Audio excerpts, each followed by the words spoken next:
Nobody's really talking about the Radeon RX 6700. The handful of reviews that do exist are of a budget alternative to the far more common 6700 XT, but sandwiched between that and the cheaper 6650 XT, it's kind of fallen under the radar. So why has this lesser known Radeon caught my attention? Why should you watch this video? Well, the humble RX 6700 has a secret identity. The combined CPU-GPU chip at the heart of the Sony PS5 comprises an 8-core Zen 2 CPU and an RDNA 2 GPU, which basically represented the cutting edge of AMD's tech in late 2020. The GPU part of the equation is what interests me today. Equipped with 2,304 shader units, 144 TMUs and 64 ROPs, it's a unique custom-built assembly specifically tailored to a console, giving just enough performance to provide a solid modern gaming experience while still fitting with the kind of power and thermal envelope that consoles demand. Technically speaking, there's no way of directly replicating this GPU on a PC, but that doesn't stop us looking for equivalents. Whenever people talk about console equivalent GPUs, they usually mean cards like the Nvidia RTX 2080 and 3060 Ti, but I don't think trying to make comparisons across brands is the best solution.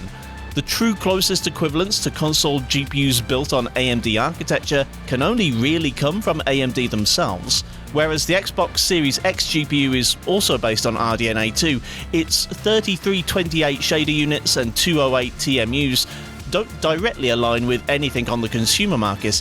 However, the PS5's GPU actually has a direct equivalent, the RX 6700.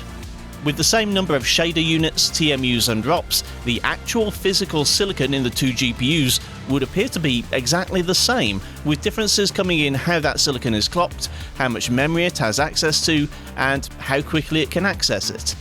One of these differences I can account for. Kinda. PS5's GPU is clocked at 2233 MHz, whereas this discrete card from Sapphire starts at 2132 MHz, but boosts up to a game clock of 2330 and a max boost of 2495. I can manually set the GPU's clock speed, however there seems to be a bit of an offset between the number I enter and the actual clock speed recorded in Afterburner, and it doesn't seem to want to sit still, so although I've attempted to compensate for this unruly behaviour, I wasn't 100% successful. There are variables I can't control for, and they're all related to memory. First, and most obviously, is the VRAM itself. The PS5 uses 16GB of GDDR6 on a 256-bit bus, which is used for both video memory and general usage. It's not really possible to emulate this on a PC, where games, programs and background processors all need to be loaded into system RAM, and VRAM is used exclusively by the graphics card. The RX 6700 has 10GB of GDDR6 on a narrower 160-bit bus, but running at a higher clock speed of 2 GHz. This adds up to a large bandwidth deficit compared to the console, about 128GB per second's worth, which is too big of a difference to compensate for with overclocking. Also, there's the quantity. It's understood that the PS5 can allocate as much of its 16GB of unified memory as it wants to VRAM, though obviously it won't use all of it. I've read recently that before the 1.04 patch, the PC port of The Last of Us allocated a fixed 20% of available VRAM to background tasks. This might have been laziness or an oversight on the part of the developers responsible for the PC port, and if this behaviour represents how the PS5 usually allocates memory, then that might suggest an upper VRAM limit of 12.8GB. Even if this is true and the perceived VRAM dominance of the PS5 is smaller than previously thought, it's still nearly 3GB more than the 6700 has. The Radeon does have one memory-related advantage over its PlayStation cousin, however, and that's the Infinity Cache. This is a set of 6 caches, each incredibly powerful in its own right, which together bestow the bearer with unlimited power to create or destroy! Oh no, wait, it's just a level 3 cache. This 80MB pool of super fast memory was allegedly added to reduce the need for a 512-bit bus. and so should, in theory, more than make up for the difference and actually tip the balance of power in the 6700's direction. With no way of disabling Infinity Cache, I can't really verify these claims either way, so instead, I decided to just relax and leave the memory clocks as nature intended. For my testing today, I'm doing something a little different. Normally I'd test a graphics card at the settings which I think are ideal for a good experience in a given game. And fear not, I've got those numbers for people who are in the market to buy this card, so hang around till the end of the video for that. But first, I'm going to run a set of tests at the nearest console equivalent settings. For this, I'm referring to official data from developers or from Digital Foundry's technical deep dives wherever possible, and aiming to hit each game's resolution and FPS targets for their respective quality modes. I'm using my usual test platform consisting of a Ryzen 5 5600X and 32GB of DDR4 3600 CL16. This isn't to give the PC an advantage over the console. I'm not comparing the CPUs or indeed the memory.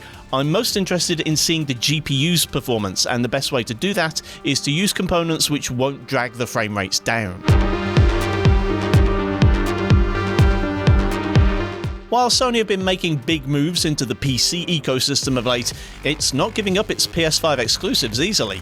The few first-party PS5 titles that have been ported over so far have been remasters of PS4 titles, and so Spider-Man Remastered is actually not all that demanding. Focusing on two of the PS5's quality modes, RT Performance and RT Quality, the former uses a dynamic 1440p resolution targeting 60 FPS, whereas the latter is a dynamic 2160p aiming for 30 FPS. Alex Battaglia has published a fairly comprehensive list of console equivalent settings, and if I were testing the RX 6700 at full performance, I dare say I could ignore these and go straight to the high or very high presets. But with the core clock down to behave more like a PS5, I may very well need those console-esque optimisations. With the game running at a 2160p output resolution, there are a number of ways of getting the game to render at the same 1440p internal res as the console. I found that FSR was the slowest method, bringing an average FPS of 50 with dips as low as 33. The proprietary IGTI upscaler offers a decent improvement, this time just a couple frames short of 60 on average, but still dropping into the high 30s during busier moments. The ideal way of achieving the console-like frame rate is not to use fixed upscaling at all, but instead use the game's dynamic resolution. This will automatically drop the render resolution to help the game match a desired frame rate, and Spider-Man actually does this pretty well. With this option enabled, the game can hit the 60 FPS target average, though it's not rock solid. Minimums drop into the 40s on occasion. Quality mode is easier to match. Without resorting to any upscaling or dynamic resolution, I can simply input DF's console equivalent settings and see over 38 FPS as I swing through NYC. Again, it's not perfectly stable. The minimum frame rates drop to the legendary cinematic 24 frames per second. Locking in either the performance or quality settings with a frame rate cap using something like RivaTuner would not only improve the overall smoothness of gameplay, it would also get rid of the screen tearing that you're no doubt seeing on my video.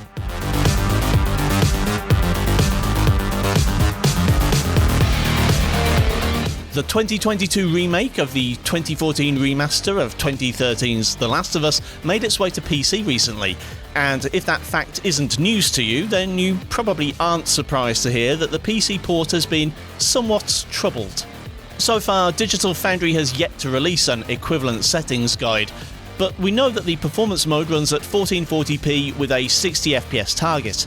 Thanks to the recent patches, the game now reserves a fixed amount of VRAM for essential tasks rather than a percentage, and the medium quality settings are no longer an assault on the eyes, so I went into this challenge perhaps 20 to 30% more confident of achieving a PS5-ish experience than before.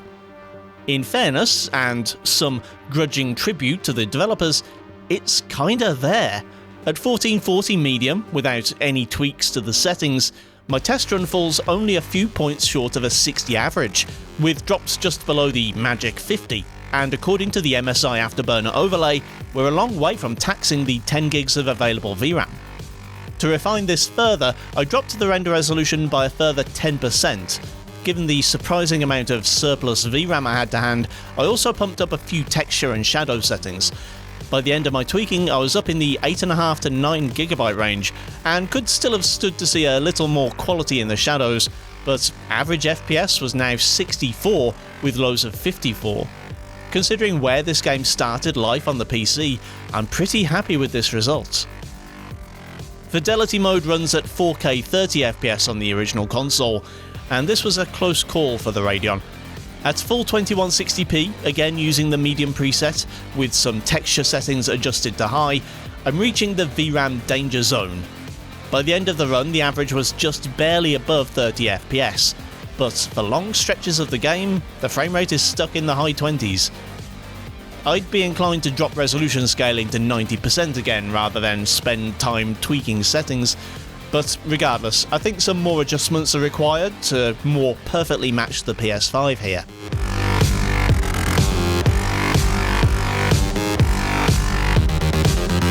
Despite being a mascot title for Sony, Uncharted 4's port wasn't quite as successful as some of the others, possibly due to its age, or the fact that PC users didn't have an official way of playing the previous 3 games. This latest title in the series might have been a looker in its day, but its emergence on PS5 and PC didn't come with any of the major remastering efforts that, say, The Last of Us did. The PS5 version has 3 main modes: 2160p at 30fps, 1440p at 60fps, and 1080p at 120fps. And while I'm sure I could match the 120fps mode, it feels a little strange and out of place for this style of game, so I focused on the first 2. Alex's estimate of the quality settings is mostly a mix of high and ultra. Unfortunately, the game doesn't have a simple way of dropping render resolution to exactly 1440p while leaving the output at 4K, and the scaler, a very welcome addition, only stops at 60% and 70% rather than the roughly 66% needed. Either way, the Radeon can deliver the goods. At 70% scaling, average FPS passes 60 nicely, though it can't be called a perfectly smooth experience, as frames do occasionally drop below 60. If that's likely to be an issue for you, dropping the scaling to 60% has a minimal impact on quality, while pushing the average up by a healthy 10 FPS, and also keeping minimums in check.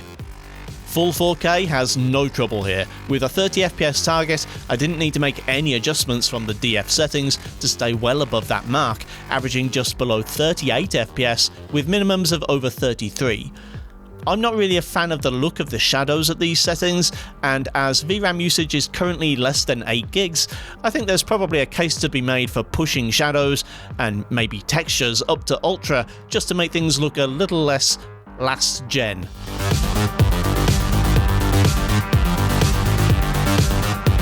While God of War's port was in a similar situation to Uncharted, it had the benefit of being a much more recent release when the PC version was announced. On console, its 2 quality modes both aim for 4K, with the performance mode targeting 60fps and quality targeting 30. To achieve 4K 60 on original PS5 hardware, the resolution dynamically drops when needed, sometimes as low as 1440p. To match this, I once again used the manual scaling control to drop render resolution, though to hit the 60fps target in my benchmark run, I only needed to go as low as 80% of 4K, or 1728p.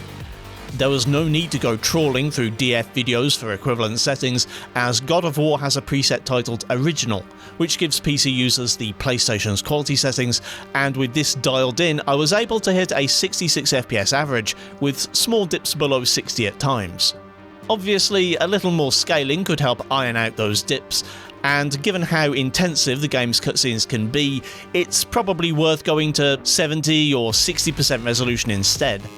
Quality mode is far easier to match. Using the same preset at 100% scaling, the Radeon can power through the benchmark run at almost 50 FPS, and would certainly have no issues with a 30 or even 40 FPS cap. There's even room to push settings up to high, maybe even as far as ultra. The latter runs through the benchmark scene at 36 FPS with dips to 32, but I let the game run into the following cutscene, which drops well below 30. And on the one hand, it's arguable that this isn't going to harm your gaming experience. On the other hand, this is the part of the game where you're doing nothing but watch the screen, so you might as well drop to high and enjoy a smoother experience.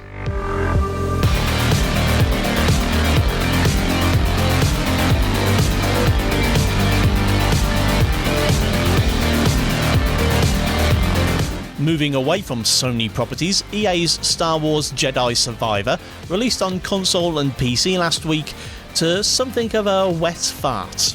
My day one testing on a Ryzen 7 5700X and RTX 3070 showed exactly what everyone else's did, that the launch code had a whole bunch of issues relating to loading stutter, shader compilation and low CPU usage. Consoles were not immune to criticism either. PS5's performance mode is supposed to target 1440p at 60fps, but had been measured dropping as low as 40, and according to Digital Foundry, render resolution varies between 648 and 864p, upscaling to 1440 via FSR2. Attempting to test this out on the RX 6700 was a challenge. Every time I attempted to reload my save, the game crashed, to the point where I had to reboot the whole PC in order to reload the game. Still, I did eventually get 3 successful test runs. At 4K high with RT enabled and quality FSR, the game could have run at close to 30 FPS, if not for the incredible amounts of stutter. Minimum frame rates barely reach double digits, and the cause is most likely not down to hardware. Until developers Respawn actually finish the game, anyone playing the full-price, accidentally early access version will have to deal with this stuff too. Dropping to FSR balanced mitigates things somewhat, lifting the average to 34, but not really doing enough to make the stutter bearable. In emulating performance mode, I dropped to the medium preset and pushed the FSR mode all the way to ultra performance. From an output resolution of 4K, this means a render res of 1280 by 720, right between the lowest and highest figures measured by DF on console hardware. Performance is roughly doubled from my first test. Averages pass 55 FPS, but lows are only just over 20. If loading and compilation stutters are fixed in a patch, I dare say this could make for a pretty solid 60 FPS experience. But until then, it's just a mediocre one.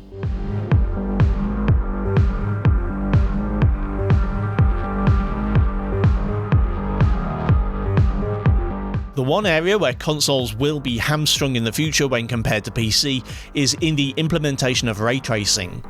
This once proprietary Nvidia technology can now run on AMD GPUs, but RDNA 2 was the company's first gen RT-enabled product, and it shows. Cyberpunk 2077 has been Nvidia's poster child for ray tracing tech, but the 9th gen console version of the game only delivers a small sampling of what RT has to offer. The PS5 version only enables ray-traced local shadows, leaving RT reflections and global illumination off the table. To match the PS5, native 4K is out of the question. The game has a performance mode and an RT mode, neither of which renders at native 2160p. Performance appears to be something like 2160 with FSR, rendering at between 1260 and 1792p internally, and using temporal upscaling to fill in the gaps. In lieu of any up-to-date information on what settings the PS5 is closest to, I went with the medium preset, added a few effects which don't detract from performance, and enabled FSR Auto. This option doesn't allow me to pick the boundaries of minimum and maximum resolution, but appears to go as low as at least 1080p. Even despite this, the Radeon falls slightly short of the mark here, only hitting 57 FPS on average and dropping to about 45 at worst. If the PS5 is performing any better, I think it's fair to say it's probably doing so by using lower than medium preset. So, how about RT mode? Well, it's almost there. I went with the high preset at first, using FSR quality to achieve the same 1440p render resolution as the PS5, and it just scraped over the 30 FPS mark. Unfortunately, lows still drop, even as far as the old cinematic 24 FPS. To avoid this, I did try a pass at the same settings as before, that is, medium with added cosmetic effects, and that made sure minimums stick close to 30, with averages going as high as 38.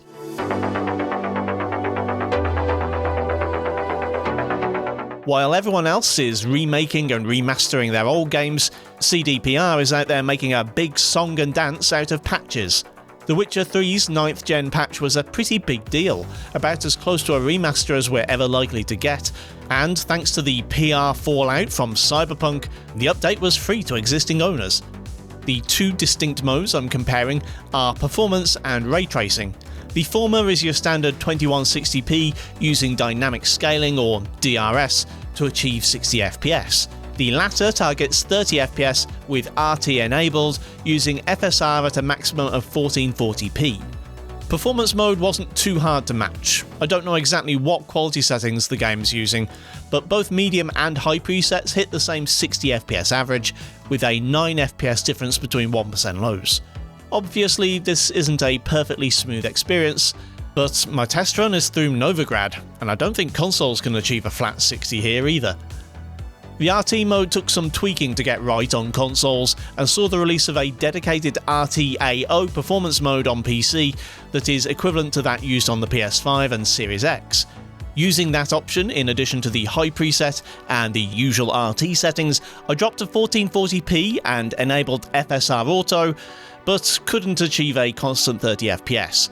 The average was pretty close, almost hitting 29, but lows dropped as far as 25. Going down to medium doesn't help frames any, so I suspect this is as close as I'm likely to get to a console-like experience here. It seems like the console version of Resident Evil 4's remake is trying to paralyse gamers with choice. Both performance and resolution priority modes aim to miss 4K 60. Performance mode has apparently been measured at up to 1944p using checkerboard rendering, whereas resolution mode has been seen dropping as far as 40 FPS, and both modes can have improved hair rendering, RT, or both applied on top, at a cost of yet more performance. Rather than try and match any one of this mess of options then, I've tried to come up with my own settings which strike a balance of the three pillars of Resident Evil: resolution, image quality, and hair, all while sticking to a 60 FPS average.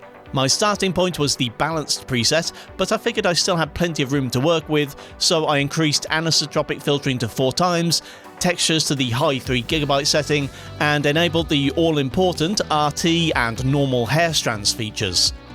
For resolution, I picked 2160p at 90% scaling and enabled interlaced rendering.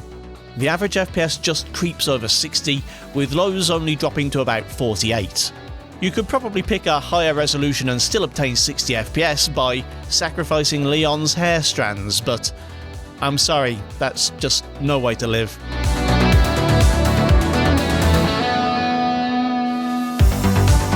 As I mentioned earlier, the Series X's GPU doesn't have a direct match in the consumer market, and the PS5 can't run Xbox exclusives, but it's interesting to speculate. Just how does the higher clocked, lower core count PS5 GPU handle Halo Infinite? Well, based on my testing, pretty damn well. The Series X apparently uses variable rate shading, a feature that isn't available on PC, but aside from that, it's a mix of high settings with ultra textures and effects thrown in for good measure. The 2160p resolution is, as usual, achieved through dynamic scaling, and with DRS enabled targeting 60 FPS, the game managed an average of over 68, with lows of about 56. I've had to change my testing methodology, as I sort of threw a tantrum the other week and decided I didn't want to use the Xbox app anymore. So this is an average of 4 multiplayer games, 2 big team battles and 2 smaller scale multiplayer maps, but based on my past experience, I think this should be reasonably representative of gameplay in the campaign too.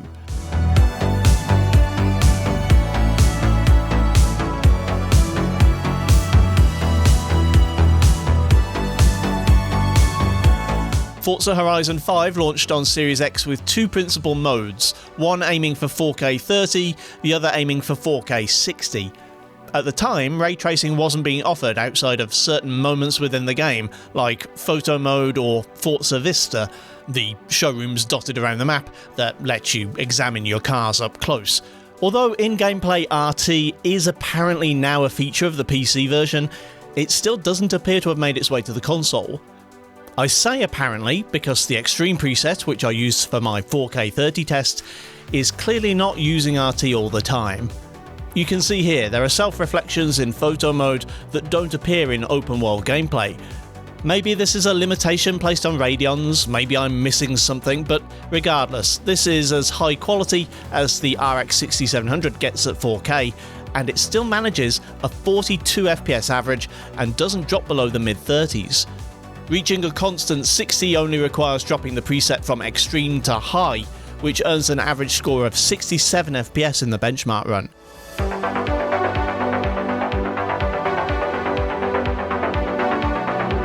Asobo, the developers of A Plague Tale Requiem, often collaborate with Microsoft. The game itself was announced during Team Green's E3 press conference in 2021, and it was available on Games Pass on day one.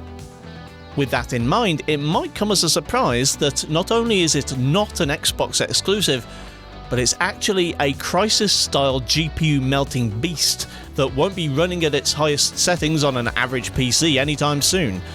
DF's analysis determined that the console versions are running at the medium preset with ultra textures, and that the 4K image is actually 1440p upscaled using temporal super resolution. If all that weren't enough, it still only runs at a glacial 30 FPS.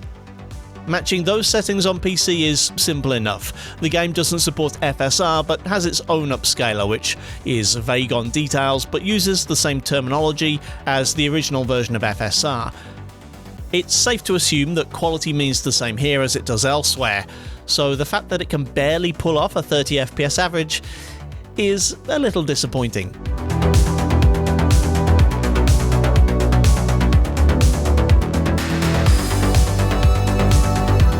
Fortnite has two modes on the current console generation, but I'm only going to focus on one. If you're a sweaty competitive player looking for 120 FPS plus, you'll be running in performance mode and enjoying the hundreds of frames per second it can deliver with basically any modern PC. So, forgetting about 120 mode, the quality mode is using some of Epic's latest bag of rendering tricks in Unreal Engine 5, including their new Lumen ray tracing and nanite virtualized geometry. As you'd expect, the advertised 4K 60 FPS of this mode is stretching the truth somewhat. The resolution is achieved using Epic's proprietary TSR upscaling, and according to DF, only averages 55% of actual 4K. Beyond this, I wasn't certain what quality settings were being used, so I spent some time experimenting. Hardware-accelerated Lumen ray tracing sounds like it should be a good option. After all, the RX 6700 has RT hardware on board. However, it's not very good hardware, and turning this option on also turns on a bunch of more demanding RT effects that aren't available in the software version. So even at mostly high settings and resolution scaling at a fixed 55%, FPS drops below 50 on average and actually spends a lot of time in the 30s. Disabling hardware lumen seems to be the way forwards. Averages are slightly improved, but lows are much more comfortable. Dropping a few more quality settings aside from Lumen and Nanite gets us close to the 60 FPS target, but still far enough away at the low end that I'm disappointed. To really hit the magic 60, I had to drop resolution to 50%, and even then, lows are still a little too low for a competitive game. Don't get me wrong, this is fine for casual play, but I for one would rather drop the pretty graphics and hopefully die a little less often.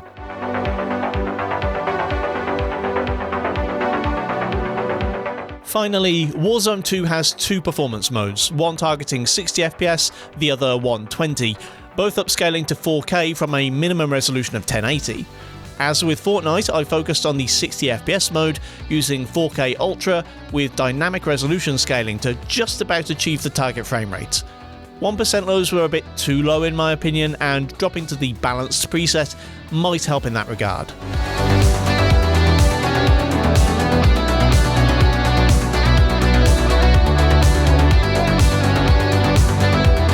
In some titles, the PS5 equivalent GPU does exactly what you'd have predicted, and it's not at all surprising that this is the case for most of the official Sony ports. Considering the RX 6700's core deficit when compared to an Xbox Series X, it was interesting to see how well it handled Microsoft exclusives like Forza and Halo Infinite, far exceeding my expectations.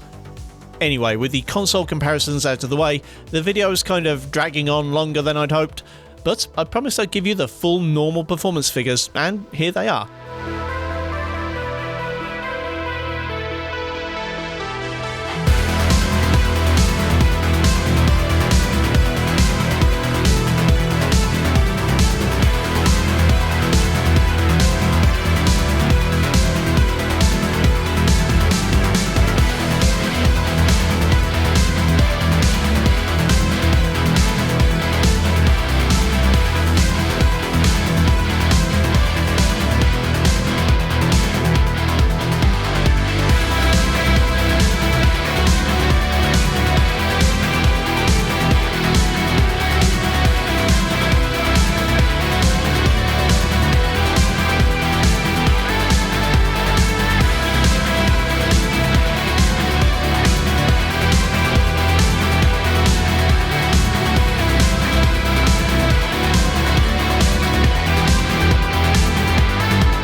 on the whole, as a 1440 gaming card in 2023, it's actually a pretty decent performer, and 10GB certainly seems sufficient for even today's heavier titles at that resolution.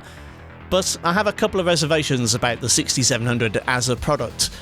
If you're in the market for a GPU at this price, you could probably find a good used 6700 XT or 6750 XT for similar money. And although they're not out at the point of this video going live, the 7000 series replacements and the RTX 4060 series GPUs should be just around the corner.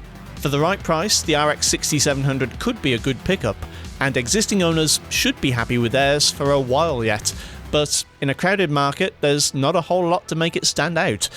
Put simply, if you really want a PS5 GPU, you might want to just buy a PS5. Now, I know what you're thinking. Now that I've tested the closest CPU and GPU matches to the Sony and Microsoft consoles, I should try them together and make my own 9th gen console, right? Well, that seems like an excellent idea. Hadn't really thought of it. Maybe if you come back in a few weeks' time, I'll have come up with something along those lines. In the meantime, thanks for watching, kindly do the usual YouTube things if you feel so inclined, and I'll see you next time.